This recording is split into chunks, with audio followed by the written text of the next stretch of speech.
विपक्ष अपनी जहनी तौर पे खतना करा चुका है, जहनी खतना हो चुकी है, दिमागी खतना।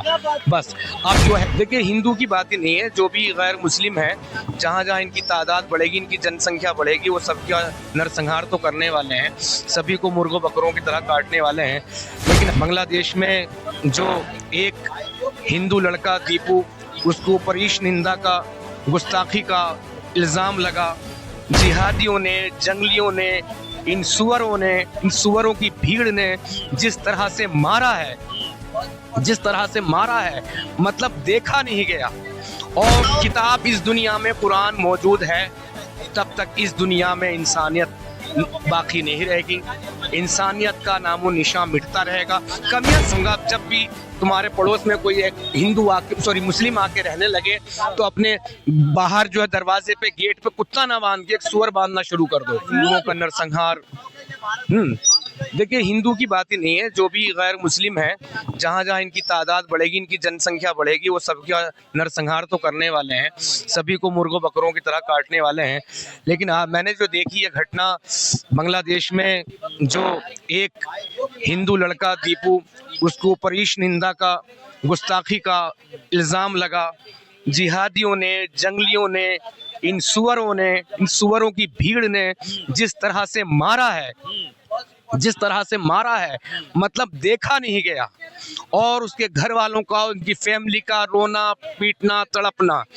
अब ये देखो, जो उनका कहना था सीधा सीधा फैमिली का कि अगर हाँ हमारे बच्चे ने कुछ ऐसी गलती, ऐसी हरकत की भी थी, तो पुलिस में, प्रशासन में उसकी रिपोर्ट दर्ज करते। बिल्कुल। हाँ, ये किस लिए बना के रखे हो अपना संविधान, किस लिए बना के रखे हो ये कानून, फिर पूरी तरह शरिया लॉ लागू करो वहाँ पे। लेकिन भीड़ ने जिस तरह से मारा है उस शख्स को, मतलब मेरी अंदर से आत्मा रो रही है। और इन्होंने भी गुस्ताखी कर दी है, बताएं कि अल्लाह के लिए, क्योंकि एक भूल रहा हूँ मैं साहबा का नाम, कि जब एक को मारा, मुर्तद को मारा था, वो एक्स मुस्लिम को, मगर गुस्ताखी करने वाले की सजा मौत है। तो मारने का हुक्म तो है इनको, लेकिन जलाने का हुक्म नहीं इनको, क्योंकि जलाने का काम अल्लाह का है, जलाने का काम अल्लाह का है। तो इन्होंने भी अपने अल्लाह की गुस्ताखी की है। कुल मिला के देखो, जब तक ये किताब इस दुनिया में कुरान मौजूद है, तब तक इस दुनिया में इंसानियत बाकी नहीं रहेगी, इंसानियत का नामो निशान मिटता रहेगा। कमियां सब में है। अब यहाँ के मौलाना क्या कह रहे हैं, हरामी, के देखिए जय श्री राम कह के भी तो किसी को मारा है, मॉब लिंचिंग हुई है। मैंने सारी बातें तुम्हारी मान ली, ठीक है। अरे भाई, इधर 2 केस है तो उधर 200 है, इधर 2 है तो उधर 200 है। हाँ, लेकिन किसी ने जय श्री राम कह के मारा है, तो श्री राम उसके पाप का भागीदार नहीं है, लेकिन तुम्हारा अल्लाह उस पाप का भागीदार है, उस गुनाह का भागीदार है। ये चीज है। जलाने के बाद लगातार 2 घंटे तक अल्लाह अकबर के नारे, हाँ, अल्लाह अकबर के नारे लगा रहे हैं, अल्लाह सबसे बड़ा है। हाँ। मतलब ये देखिए, ये जो है ना, जहां भी इनकी तादाद बढ़ जाएगी, वहां पे इंसानियत, वहां पे मनुष्यता, मानवता सब खतरे में आ जाएगी। हाँ। सब खतरे में आ जाएगी। ये किसी को बख्शने वाले नहीं है भाई। इनसे जितना हो सके दूर रहो, इन जंगली सुअरों से दूर रहो जितना हो सके। और मैं तो कहूँगा, जब भी तुम्हारे पड़ोस में कोई एक मुस्लिम आके रहने लगे, तो अपने बाहर जो है दरवाजे पे, गेट पे कुत्ता ना बांध के एक सुअर बांधना शुरू कर दो। हाँ, जैसे ब्रिटेन में बांध रहे हैं आजकल। वहाँ की लड़कियां जब घूमने जा रहे हैं, तो जो कुत्ते को टहलाने लेके जाते हैं ना अपने डॉग को, उसे नहीं, आजकल वो सुअर को रस्सी में बांध के लेके जा रहे हैं। क्योंकि इन सुअरों से ये सुअर ही लड़ सकता है। हाँ, तो हर हिंदू को अब अपने घर के दरवाजे के बाहर, जहाँ भी ये मुसलमान कोई भी आसपास है, तो हर किसी को अपने दरवाजे पे एक सुअर बांधना शुरू कर देना चाहिए।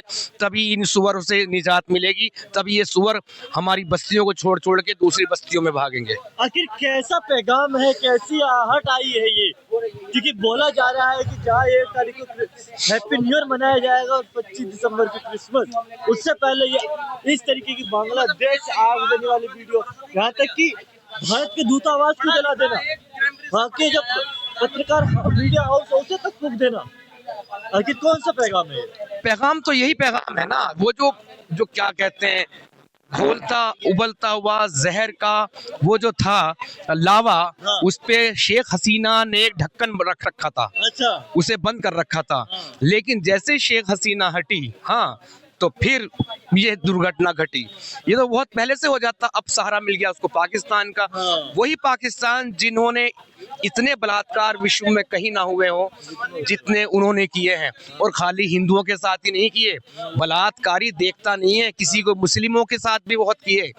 वो फिर से अपने भूल गया, क्यों भूल गया? तेरा मेरा रिश्ता क्या, ला इलाहा इल्लल्लाह। हाँ। जहाँ पे ला इलाहा इल्लल्लाह मोहम्मद रसूलुल्लाह है, भाई वहाँ पे अमन चैन सुकून नहीं हो सकता। अच्छा। ईश्वर उस इंसान की जिसको मारा, दीपक, ये दीपू क्या नाम था उनका, दीपू दास, उनकी आत्मा को शांति दे, और उसे अगले जन्म में कोई ऐसा जालिम बादशाह बना के पैदा करे इनके लिए कि इनकी नस्लें की नस्लें याद रखे। बस मुझे इतना ही कहना था।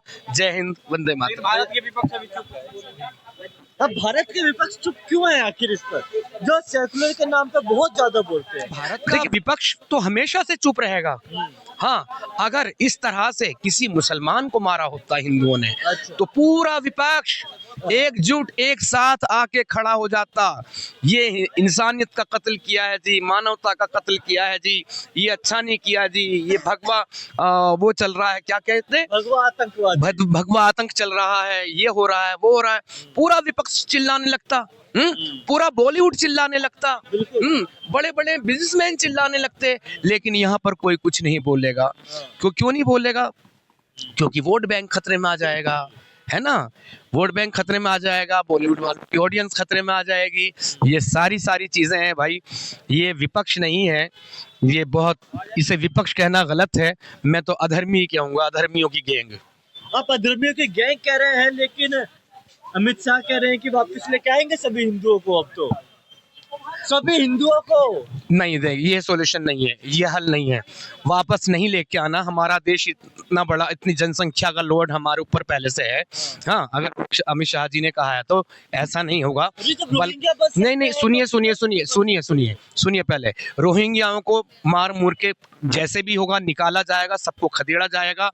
और बांग्लादेश में जो ये कर रहे हैं, ईंट का जवाब भारत को पत्थर से देना होगा। अच्छा। बस यही एक इलाज है। उन हिंदुओं को वहीं पे बसाया के जाएगा, उनको एक अलग देश दिलवाया जाएगा।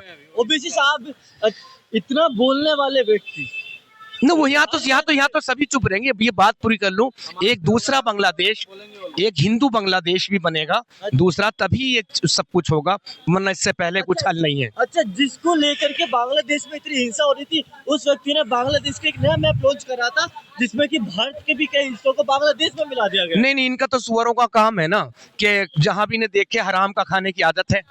इन्हें तो चाहिए ना जमीन घेरना, लैंड जिहाद। यहाँ कितना चल रहा है? अच्छा। कितना चल रहा है भाई? तो इनको तो आदत है, अपनी आदत से मजबूर हैं। इन्हें तो मौका मिलना चाहिए बस कब्जा करने का। कब्जा कर रहे हैं क्या पूरे ही, मतलब उस पे भाई। अरब किसका था? अरब में ईसाई भी थे, यहूदी भी थे, वहाँ मूर्ति पूजक जिन्हें बुत परस्त बोलते हैं वो भी थे। सब कहाँ गए, कहाँ गायब हो गए? कौन सा उन्हें सुनामी निकल गई? ये इस्लामी तो निकल गए उन सबको। हाँ, ऐसा क्या, ऐसा इस्लाम में कि निगल सीधा भाई इस्लाम किसी और को वहाँ पर इजाजत नहीं देता, क्योंकि कुरान के मुताबिक अगर गैर मुस्लिम वहाँ पे रहेंगे तो जजिया देंगे, और जलील होके जजिया देंगे, जलील होके। तो वो कर रहे हैं। अच्छा। और जजिया क्या है? गुंडा टैक्स है।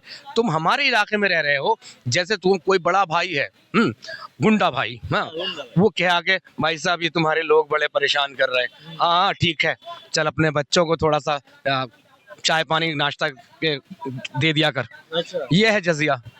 अच्छा जी। हमारी ही हिफाजत, हमसे हिफाजत तुम्हारी तब होगी जब तुम उसका हमें मुआवजा दोगे, जब वो टैक्स दोगे। प्रधानमंत्री, गृह मंत्री, सुरक्षा मंत्री और विदेश मंत्री ये क्यों नहीं बोल रहे? भाई अब क्या बोलूं यार मैं, ये भाजपा सरकार है, इसी से उम्मीद है हमें। अब क्या बोलें यार? डर लग रहा है क्या आपको भी, कि आपको भी उठवाने? नहीं, बात उठवाने की नहीं, बात उठवाने की नहीं। मैं देख रहा हूँ अब हमारे पास ऑप्शन क्या है। अगर मेरा बाप मेरी बात नहीं मानता तो मैं पड़ोसी को तो बाप कहूंगा नहीं भाई। हाँ, हमारी मजबूरी है वोट आखिर के हिर फिर के घूम फिर के इन्हीं को देना। अब इनसे ऐसा हो रहा है तो भाई मेरे पास शब्द नहीं है, मेरे पास अल्फाज नहीं है। भारत के मुसलमानों ने क्यों नहीं आवाज उठाई अभी तक? नहीं नहीं, वो आवाज नहीं उठाने वाले, वो तो कह रहे हैं तुमने तो जय श्री राम कह के मारा कितनों को। अब भाई मैंने कहा हाँ बिल्कुल बेशक मॉब लिंचिंग हुई है, लेकिन इधर 2 तो उधर 200, अच्छा, इधर 2 तो उधर 200, किसे मानेंगे आप? 2 वालों के 200 वालों, चलो 2 जो हुई है उन 2 को तुम जेल में डाल दोगे, इधर 200 जब 2 के बाद 200 उठा के डाल लोगे ना, हाँ, तो जेलों में जगह नहीं होगी, अच्छा। पूरा देश जेल बन जाएगा। अच्छा, भारत के मुसलमान जब आवाज उठाते हैं, जब बिहार के मुख्यमंत्री केवल एक महिला का थोड़ा सा बुर्का खींच लेते हैं, लेकिन जब वो मौन हो जाते हैं, जब नहीं नहीं, वो तो है ही, हिंदुओं को जान से मार देते हैं। यही तो है भाई, यही मुसलमान है, यही विपक्ष है। विपक्ष अपनी जहनी तौर पे खतना करा चुका है, जहनी खतना हो चुकी है, दिमागी खतना। क्या बात? बस अब जो है जहनी तौर पर खतना का लेवल ये है, नीचे की टोपी काट के ऊपर विपक्ष लगा चुका है। तो कबूल कर लेना राहुल गांधी और अखिलेश यादव की हम। मैं तो कहता हूँ ना, पता तो चल जाए ना, लिबरल गैंग जो है, ये लिबरांडू जो है, ये सेकुलर गैंग जो है, भाई एक बार कलमा ही पढ़ लो, कम से कम हमें तो का पता है, ये इसकी दाढ़ी बढ़ी हुई, मूछें कटी हुई, लंबा पजामा, वो लंबा कुर्ता, छोटा पजामा, इसकी तो पहचान है हाँ। कि ये क्या है। लेकिन ये विपक्ष, ये जो है, ये लिबरांडू तो हमारी आस्तीन का सांप है। आस्तीन का सा। हाँ, और डसते जा रहे हैं, खून पीते जा रहे हैं, बस।